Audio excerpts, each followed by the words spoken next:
아래 시트에서 고급 필터 기능을 이용하여 수량이 전체 평균보다 크면서 거래일자가 1월인 데이터를 추출하려고 한다. 다음 중 고급 필터의 조건식으로 옳은 것은, 자, 필터에는 자동 필터가 있고 고급 필터가 있습니다. 일단 필터에 대한 개념 설명드리고 문제 풀이하겠습니다. 자, 필터라는 것은 내가 원하는 데이터만 추출하는 겁니다. 가장 기본적인 방법은 자동 필터가 되겠죠. 만일 수량이 20 이상인 데이터만 보고 싶다. 그러면 수량에 가서 숫자 필터에 가서,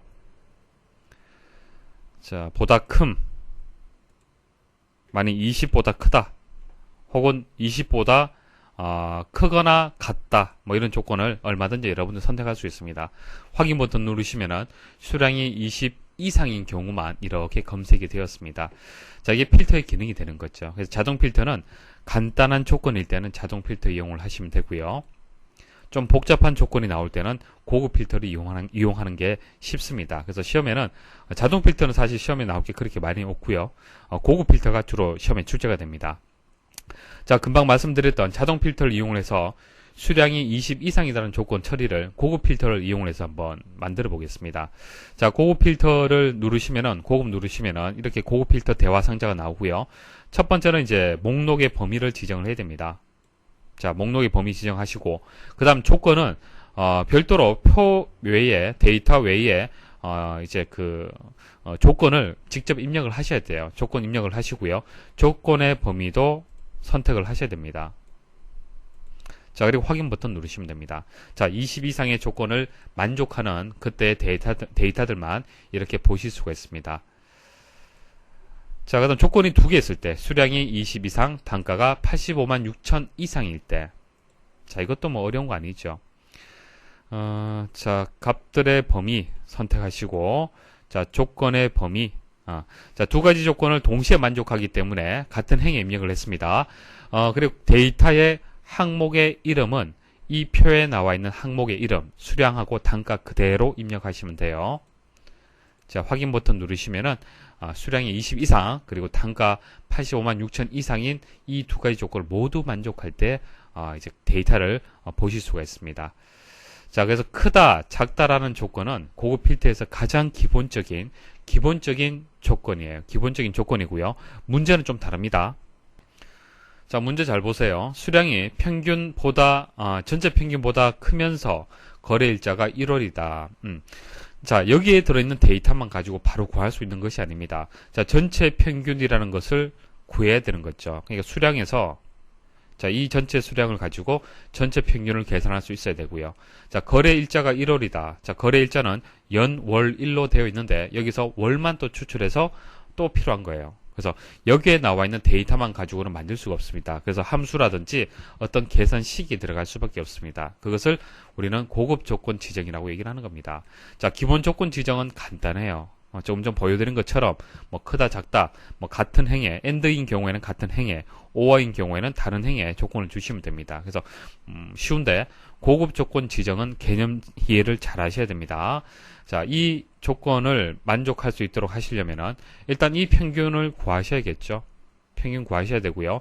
이 평균 값을 가지고 10하고 비교 판단하고 15하고 비교 판단, 20하고 비교 판단을 해서 yes냐, no냐, true냐, false냐 결과가 나올 겁니다. 맞습니까? 자, 그 결과하고 그 다음 거래일자에서 월만 추출을 해서, 자, 이 월값이 1이냐 1이 아니냐라는 조건을 비교 판단하는 거죠. 그래서 이것을 조건 비교 판단하고 이것도 조건 비교 판단해서 AND로 연결을 해줘야 됩니다. 그래서 정답은 이제 여기서 이제 4번이 이제 정답이 됩니다. 4번이 정답이 되는데요. 일단 평균 먼저 한번 보도록 하죠. 자, 평균을 이제 조건을 주실 때 에버리지 함수가 들어가야 된다는 것은 당연하죠. 자, 평균을 구하는 함수가 들어가줘야 됩니다. 자, 여기서 여기까지의 함수를 일단 구해야 되는 거죠. 구해야 되고 이 함수의 값이 현재 수량의 값보다 크냐, 수량이 전체 평균보다 크냐라는 것이 조건이잖아요. 그렇죠? 그래서 현재 수량은 이렇게 D, 그러니까 열이 되겠죠. 자, 열 같은 경우에는 고정을 했고요. 절대 참조를 했고요. 행을 뜻하는 2는 상대 참조할 수 있도록 달러 표시가 없습니다. 자, 왜 이렇게 혼합 참조로 표시를 했을까요? 왜 그렇습니까? 자, 행은요. 현재는 10에 위치해 있지만은 다음에는 세 번째 행, 네 번째 행, 다섯 번째 행 이런 식으로 행이 계속 바뀌어야 됩니다. 맞습니까? 자, 비교 판단하면서 그 결과를 만족하느냐 다 확인을 해야 되잖아요. 두 번째 행부터 열 번째 행까지 다 비교 판단해야 되잖아요. 그렇죠? 그래서 상대 참조를 해야 되는 거예요. 행은 행은 상대 참조하고 D 열은 이제 고정, 그러니까 절대 참조를 하면 되는 겁니다. 자, 주의하셔야겠죠. 이렇게 입력을 하셔야 돼요. 자, 그다음 월 같은 경우에도 마찬가지입니다. 월 이제 시기 함수를 이용해서 시기 들어가 주는 거죠. 먼스 함수를 이용을 해서 A 두 번째 셀에 있는 월만 추출을 해라. 월만 추출해서 1하고 같으냐 비교 판단하는 거죠. 자, 비교 판단할 때 A 두 번째 셀도 마찬가지입니다. 이제 행은 계속 비교 판단을 해야 되기 때문에 이동을 하면서 비교 판단을 해야 되기 때문에 상대 참조를 하는 거고요. A 같은 경우에는 고정을 시켜주시면 됩니다. 자, 여기에 조건을 문제와 동일하게 정답과 동일하게 제가 입력을 했습니다. 자, 고급 필터 한번 적용을 해 볼게요. 자, 범위 선택하시고 자, 조건 설정해 주시고 자, 확인 버튼 누르겠습니다. 확인 버튼 누르시면은 문제 조건을 만족할 때 그때의 값만 보실 수가 있습니다. 자, 수량이 20, 25라고 되어 있는데 평균을 보시면요. 범위 선택하시면 평균이 여기 나와 있죠. 17.7 정도 평균이 나옵니다. 값이. 그래서 20 이상인 경우가 또 여기서는 해당이 되겠습니다. 그래서 거래 일자하고 수량이 모두 만족할 때 레코드만 이제 값들만 추출이 되었습니다. 자, 여기서 꼭 아셔야 될 것은 자, 함수식, 수식을 입력을 할 때, 계산식을 입력을 할 때 상대 참조를 할 거냐, 절대 참조를 할 거냐. 보통 행은 상대 참조하고 그리고 열 같은 경우에는 절대 참조를 하시면 됩니다. 하지만은 여기서는 뭐 지우면 어떻게 될까요? 자, 한번 지워 볼게요. 지우고 다시 한번 해보겠습니다.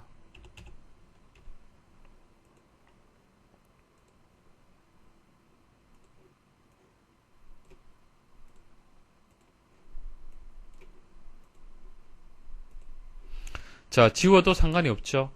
그 말은 완전히 행과 열을 상대 참조를 하셔도 되고 아니면은 이제 행은 상대 참조하고 열은 절대 참조할 수 있도록 혼합 참조를 하셔도 상관이 없다는 얘기입니다. 중요한 것은 행은 반드시 상대 참조가 될 수 있도록 설정한다는 거. 그게 중요한 거예요. 아시겠죠? 여러분들 문제 보시고 혹시 자, 이 달러 표시가 없다고 해서 틀렸다라고 하시면 안 됩니다. 중요한 것은 자, 2라고 되어 있는 행은 상대 참조가 될 수 있도록 하는 겁니다. 그게 중요한 거예요. 자, 또 하나 우리가 조금 전 기본 조건 처리할 때는 조건을 입력할 때 자, 목록에 나와 있는 항목명하고 동일하게 줬잖아요. 그죠? 자, 근데 여기서는 어떻습니까? 거래월이라고 있습니까? 없죠. 평균이라고 있습니까? 없습니다. 자, 만일 여기에 수량이라고 입력하면 어떻게 될까요? 자, 수량이라고 입력을 하고요. 자, 고급 필터를 적용을 해 보겠습니다. 결과가 나오는지 잘 보세요. 결과가 안 나오죠. 자, 왜 그러냐면요. 이 수량이 목록에 나와 있는 수량하고 동일하기 때문에 그렇습니다. 자, 지금 현재 이 조건은요. 함수식을 이용한 겁니다. 함수를 이용한 거예요. 그래서 함수를 이용을 해서 평균값을 구해서 그 평균값으로 현재의 수량값하고 비교를 하는 겁니다. 단순히 수량의 값만 가지고 조건 처리한 것이 아니잖아요.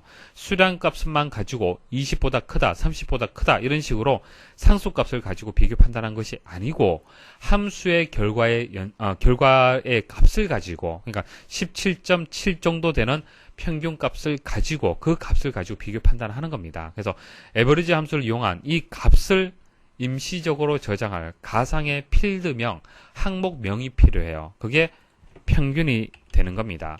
꼭 평균일 필요는 없어요. 다른 값을 주시면 되는데 수량과는 달라야 됩니다. 아시겠습니까? 항상 함수, 고급 조건을 주실 때는 이제 함수가 이용이 되는데 함수가 이용이 되어서 조건 처리가 될 때는 거래 일자 이렇게 입력하시면 안 돼요.